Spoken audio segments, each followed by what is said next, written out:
158 days ago, August 2nd, you defined destiny as a predetermined course of events. Everybody in this locker room knew they were going to be here today. Everybody. Coach Hazel brought it up, and it just kind of really clicked with our team, with the expectations that we had as players. Where we want to be. You know, one team, you know, we're all one family, we're all stuck together. What do we want to be at the end of the season? In order to win, we gotta be one. We can't have individuals. We gotta be a family. We gotta be united. What you get as your work deserved, and you could tell what our destiny was after all the hard work for the off season, everything, the summer camp, the winter training, told us what our destiny was going to be. I mean, our motto, one team, one destiny. It's what we lived by the whole season. It's time for this university to finally pick up its football program. And as the season started progressing, we really bought into it. Where we wanted to be, see ourselves at the end of the season.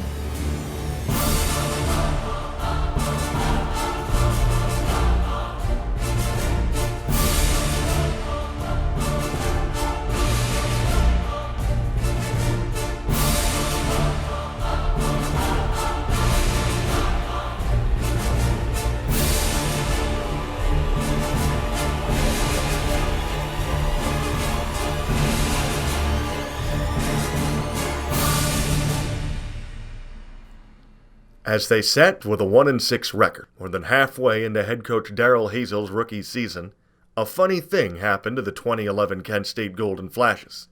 They didn't fold, collapse, or limp to the finish line. Quite the opposite, actually. With the mark of a champion, the Flashes roared to life down the stretch to the point where they were playing for bowl eligibility on the season's final day. And though they did finish one game shy of their first postseason berth in 40 years, it seemed as if winning 4 of the final 5 games was the perfect momentum the long-dormant program needed going into the offseason. We got to do something different than we've done before, because obviously what we were doing before wasn't working, and we just had to change our whole kind of mentality. We had to change the culture of Kent State football. We all know we need that year under the belt with Coach Hazel and his staff. I think we trusted them enough to understand what they were trying to teach us, and we used what they were teaching us and used it on the field, and we became successful with it. It just kind of sparked, and we started to run the ball really well, and we started passing the ball too, and that's what led to the 4 victories at the end of the season. That feeling of winning with these new coaches, because we went 1-6 the first 7 games, and that was kind of tough on us, but once we started winning, it started to feel like we actually knew what we were doing, and we could get something going into the next season. It was just exciting knowing that we had that much there and we had a lot of people coming back. It was just exciting knowing what we could do. And those 4 games, I think, they really showed what Kent State was about, what we had to offer. And we just kept working all off season, knowing that we had that success there and just wanted to keep working off it and getting better. It really helped with some of the guys buying into Coach Hazel. And, you could see some of the changes and the team coming together. And, the guys really fed off, the end of the season last year and, just rolled right into this year and said, we could beat anybody on that schedule. It had been 4 decades since a Kent State football team played a game beyond the month of November.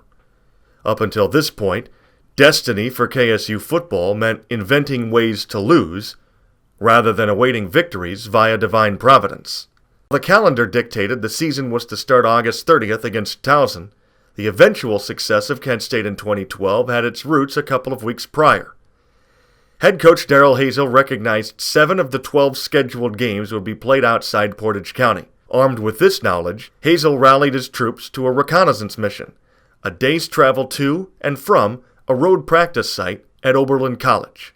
Oberlin College, we went there, I guess it was the last part of fall camp, and we were expecting, like the year before, to have a little trip to the lake or something, and it was just funny how a bunch of the guys expected something different, but they threw this at us. At first everyone was talking, yeah, we're going to Cedar Point, or we're going somewhere to go swimming, and everyone was kind of on edge, kind of jacked up, like like, well, I don't know. And there's a lot of people all pumped for it, and then some people like, I don't know, you know. Oh yeah, I thought we was going like Cedar Point or somewhere. I didn't know where we was going. We just started going these windy roads in the middle of nowhere. I was like, where are we going? Ooh, Oberlin. I thought we were going to Cedar Point. Thought we were going to have a good old time like if we went to the lake before.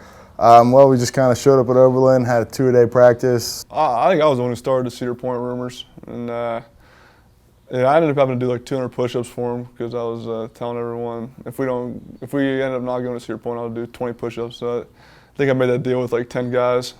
So that kind of stunk. But it definitely helped a lot. You know, changing your, you know, getting in a bad mindset and then having to go out there and practice or play. And, you know, it was really mentally challenging, and it was a great experience. I think those kind of things help teams grow a lot. Coach always talked about road games. We got to win on the road. We got to be warriors. So, and it was just a change of environment, you know. We have to adapt to the situation, adapt to the environment. I'm going to change the environment for you. You've got 7 opportunities, guaranteed opportunities to go on the road this year. You got to be great when we go on the road. Doesn't matter where we are. Dimensions are all the same. Kind of threw us off our game, having to get all our stuff and travel out there to Oberlin and have a good practice. And we actually did have 2 pretty good practices, and I think that definitely had something to do with our road success. It was good to get away because, I mean, we've been here for so many days straight. You kind of get tired of it, get tired of the people you're around during camp, you know. And then once we went to Oberlin, it was just a new scenery. It was good because we had 7 away games. The dawn of a new season beckoned, and the Flashes prepared for battle. The Towson Tigers had celebrated one of the biggest college football turnarounds in recent memory. And while they marched in as a non-Division I team, this was hardly a typical opening night cupcake for the Golden Flashes. Eager to get an early glimpse at the program in year 2 of the Hazel era, fans packed Robert C. Dick Stadium on the Thursday night. Earlier in training camp, Hazel appointed veteran Dave McMichael as special teams coordinator. And this tree would bear seemingly immediate fruit as the season kicked off. Up the middle, makes one man miss, near side 25-30, needs one more block midfield, and he's horse-collared out of bounds in Towson territory, and what a start on special teams. Dre Archer's 57-yard return was every bit as much a season omen as it was a fast start for the opening night fray. And moments later, he decided to run just a little farther. They were here a couple of years ago for Josh Cribstay. Archer up the middle. He's got a really nice seam, and he explodes down the field. And goodbye.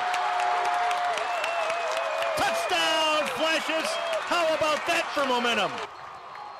As impressive pyrotechnics lit up the late summer sky, fans were left abuzz by Archer's virtuoso performance as the Flashes rocked Towson to the tune of a 20-point win. And David Fisher's right knee touches the field turf. David Fisher takes the lead. And in this much anticipated opener at Robert C. Dick Stadium, the Golden Flashes cruise to victory. The Flashes found themselves in a tight game in Week 2 against Kentucky before the Wildcats opened things up in the second half, leaving KSU at a 1-1 mark through 2 games, despite yet another impressive scoring run by Archer. Road toughness was then displayed by the Flashes as they thumped Buffalo in a rare midweek primetime game in New York. East Coast to West Coast, Kent State Golden Flashes are on the night. Only show in town. The only show in town. Go pick the ball. Go pick the ball. They put white stripes on it so you can go pick it. Led by a stifling defensive effort, the Flashes prevailed 23-7. Kent State completely overwhelmed this Buffalo offense. And Licata will step up. Here comes pressure from behind. They'll force him. He'll let it fly with time running out. Up to grab it, knocked to the turf. Ball game over. And Kent State goes on the road and comes away with a Mid-American Conference victory. September 29th, 2012. Wall-to-wall sunshine drapes Northeast Ohio, and Dick Stadium is sold out some 21,000 strong as Kent State seeks a pristine 2-0 start in conference play. With a 2-possession lead in their back pocket for most of the game, it would take quite a meltdown for the Golden Flashes to be denied a perfect start to the conference season. But then, the Flashes had been here before, And when an ill-timed pinball found its way into the hands of a Cardinal defender, many fans knew the ending to this film. I threw an interception and they scored a touchdown to go ahead by a point. And at that time we had about 2 minutes left, and they saw the kickoff go down to about our 6-yard line. And a lot of years before we would just, I don't know, we wouldn't have that type of swagger and that type of confidence that we did this past year. No, I'm not gonna lie. No, I've been here for 4 years, so in my head I'm thinking like, success is we're about to lose this game. One thing the Flashes have not done in seemingly forever is go on a 2-minute sudden death drive at home. I'll be honest, when we first got the ball back, I figured it was typical Kent State. We'll give it up somewhere down the 50-yard line. We've been in huddles where people are yelling at each other, people are freaking out. 3 or 4 years ago, we played Bowling Green. We were winning by 12 with 4 minutes to go, and we lost that one. It's just, we've never had the confidence. Every game we come close to, it was like always finish, finish, finish. And we never, those close games, we could finish. It, like right now, it's giving me chills because if we were put in a situation like that, it's just, there's like no hope. Oh man, we gotta score. We're running out of time, you know. We have to go and win this game. I don't want to lose this game. Just starting on our own 6-yard line, we knew we had to get that first down because that's the most important. And I think it was a 3rd down, 3rd and 10, I believe, that first possession. It is caught for the first at the 19 to stop the clock. Once we got that first down, we had some confidence, and I felt good back there. Our line didn't give any pressure up that last drive, which was really crucial. And our guys we did the 2-minute drill, and our guys just ran it to perfection. They don't get 10 yards here. It's good night, Irene. 1:16 on the clock, and the fans will try to support. This is your ball game. From the 33, Keith will throw. Time, and Hurdle's got it. First down, and they'll live to play on. Yeah, we knew that was the last chance, and Hurdle ran a dig route, and I hit him right in between the linebackers, so that kind of sparked our next couple plays. Clock heading to a minute. Spencer backs up. Time, lofting it in to the hands of Eddie Emmey, who makes the catch and steps out of bounds. I knew something was going to happen. I honestly didn't know where and how far the field goal was going to be. But I told myself, the first thing I said was, all right, get your helmet, get ready. He's on the feet, or he's on the sidelines, Rob, and he is warming up. And finally a chance for Darrell Hazel to catch his breath and for this offense to do the same, because Eddie Emmy's footwork stopped the clock. Ty, they've been going short. I think you can catch Ball State if you fake it short and go up top to somebody if you have time. They started this drive at the 6. Backing up is Spencer. Rolling, middle, wide open, boy! First down at the 30, makes a move. He's inside the 25 with a first down. 47 seconds remaining. And going into that drive, the whole presence in the huddle was, we're going to win this game. There's no doubt. We have 2 minutes, plenty of time. Once I started seeing them drive a little bit, I'm just like, Freddie, I was like, you never get nervous. Like, I always talk to myself. I was like, you never get nervous for any kid. In the back of your head, you know what it is, and you got players around you. I like to be real calm and chill out during the game. But when I saw his drive, I put myself in the position, I'm like, all right, I'm looking at the 35 to 45-yard field goal. But then I saw Trayon have that run. Trayon just literally picks up 10 people and carries them. They are going to spread them out. Split. They will. They'll run the draw. Trayon up the middle. He's inside the 15 and still ticking. He's inside the 5. I'm like, it's a chip shot. But then after I saw the chip shot, how far the field goal was going to be, the first thing that went through my head was the dude from Central Michigan when he missed a 23-yard field goal in 2011 to tie the game up. So I was just like, all right, Freddie, that's the only thing you can't do. I said, you can make it, you can hit the pole and go in, you could make it be a squib kick and go in. As long as it goes in, I'm going to be happy. We huddled on the sideline for that final field goal, and everyone was kind of away from Freddie, but I mean, because they're kickers, you got to stay away from them. But he was just himself. He was being normal Freddie out there. It's just a flashback to everything that I've worked for. It's my first ever in my career of kicking game-winning field goal. I said, I can't let an opportunity like this slip by. Like Andrew Horning came up to me right before I went out to the field and said, how do you want to be remembered? I don't want to be remembered as that guy who missed a 26-yard field goal to win the game against Ball State. And that's where my confidence just kicked in. I'm just like I've been doing this for so long. Like, why go in there with a doubt? And it just went from there. Like, I don't remember taking my steps, and I don't remember the ref. The ref came in and said something to me. I don't remember what he said. I was just so much in the zone. And the last thing I remember is, I don't remember running to the ball. I remember kicking it and looking up. Bet you the fans who left, and a lot of you did, you're listening right now, bet you wish you didn't. Well, everybody on their feet here at Robert C. Dick Stadium. Something you dream of as a kicker. Freddie Cortez in the middle of the field. The snap, the hold, the kick is up, and the Flashes have taken the lead. Oh, about that! 5 seconds to go. And for Spencer Keith, Trayon Durham, and Freddie Cortez, the stuff legends are made of. It was such an awesome thing to see, and that definitely helped to change, in our season, and it brought a lot of confidence to our football team because, we just never gave up on, anything. We fought to the very last seconds, and we won. And and then after that game, people was like, "Yo, we really can win. We really can win. We really can do some amazing things." And we finishing. We're playing good. So let's just see how far we can go. And we just kept going and kept going. But in the past, that rarely happened. We're just gonna take the L for that game. But that game right there signifies for the rest of the season what we did.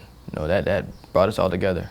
We hadn't played very good the first 3 games, and so that game was a coming out party for us. Successful as it was, and that really kind of set the tone for, at least I think, the confidence level for the season. Winning that game is what needed to be recognized and needed to be shown out to to the university, to the community, and to the nation, because that's when we just kept the foot on the gas and just said, let's go. And nothing gonna stop us now. It was this triumph, a game in which the Flashes had won, then seemingly lost, then won again, that first brought the preseason theme of destiny to life. And it was validation that 2012 would be different. It wasn't so much that Kent State won this game. It was the fact Kent State didn't lose it. Wow. Kent State toughness. That's what we talked about. Kent State toughness. We showed some toughness today. Great job. Great team win. Great team win. Excellent. Excellent job. 2-0 in the MAC, man. Oh.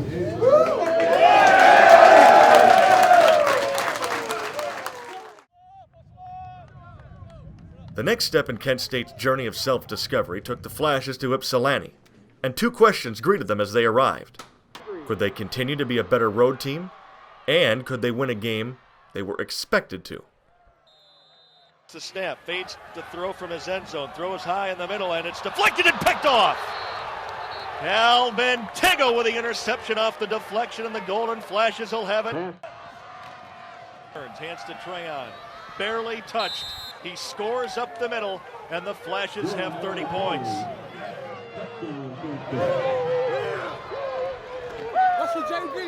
To the 15, stays on his feet, look out! He's at the 30, kicker to beat 40. He's midfield, he beat him! He beat him bad, there are no flags in the wake, and Dree Archer has done it again. The answer to both inquiries was a resounding yes. Sparked again by Archer and his special team sidekicks, the Flashes socked the Eagles in every facet of the game. 40, 35, far side 30, run out of bounds. Benz throws right into Batten's waiting hands, picked off at the 40. It was a particularly stifling defensive effort as KSU held Eastern Michigan to just 93 yards through the air. But it was Kent State which took to the air the next week as it descended upon the hallowed grounds of the U.S. Military Academy at West Point. Coach Hazel arranged a comprehensive tour of the iconic campus. The type of structure they have, and we talked to one of the cadets. He just told us about the daily routine that they have, those guys at Army, and it's just, I couldn't even imagine playing football there, much less going there for school, and the type of things that they do and the structure they have. They're special people up there, and you have to give them a heck of a respect. They go through their days a lot harder than ours. We complain about practice, but then they go from 12-hour days to practice. I got a lot of respect for Army. That place is unbelievable. The campus is the best looking campus on the country. Those guys work harder than everybody. For us, football is our kind of grind every day. For them, football is their break. Be real appreciative for what they do for us, and it was just the tour itself was just an awesome thing. when you're standing, you know, one of the special moments this season was standing behind them. It was a special moment to me and a lot of guys, and it really put everything into perspective that, you know, this is just a game, and, you know, what they do is, you know, that's our life. West Point was good. It was very, very different. We got to see the mesh hall, the church, and it was great. It was a great experience, and then the fans, and then being that atmosphere. And their campus is unbelievable. It's such a historical place, and being able to see statues of George Washington, being able to see different things named after different presidents, and why, you know, why this thing means so much. It was very amazing to me. I mean, it's very humbling too, because it's these people. Not only do they go to school and play football like we do, but man, they had to carry the burden of, as soon as they're done with college, they got to go out and serve our country. Once the game began, the Flashes completely shut down the unique Army offense from the first whistle. Army, you know, it's hard to prepare for them. You know, that triple option is something that it doesn't matter who they're playing against. It's just something different that not many teams see. You know, you only see it once or twice, maybe a year. I had 16 tackles through about 3 quarters. Really, it was more of how, you know, Coach Haycock, you know, he understood, you know, what they're trying to do to you, and, you know, he kind of really set up, you know, a good defense for me to make a lot of plays. On the other side of the ball, Archer proved he could use his arm just as effectively as his legs. Early in that week, Coach Hazel came to me and asked me, he said, "Dree, can you throw?" I said, "Yes." You know, like any other player would, they would say yes. "Yes, you know, really, could you throw?" I was like, "Yeah." We didn't work on the play too much, but I mean, it's just kind of, I don't know, it's kind of natural to both of us a little, just playing pitch and catch. During this next play, we're gonna run a play. So I was like, all right, I'm getting ready. I was pumped up for the pass. You know, Spencer Keith threw a toss to me. You know, I took a couple steps. I seen him get around. Jogged around the left edge, and I saw everyone biting down on him, because I mean, the defense is gonna pursue whenever Dree's running the ball. Just put him pretty much just threw the ball up. You know, just perfect spiral. Got past the safety, and he just threw a great ball, and it was just a interesting feeling to score a touchdown catch him. As Keith broke into the open, the other end of this reversed connection had only one request. You better catch this pass. You really better catch this pass, or we're gonna have some words on the sideline.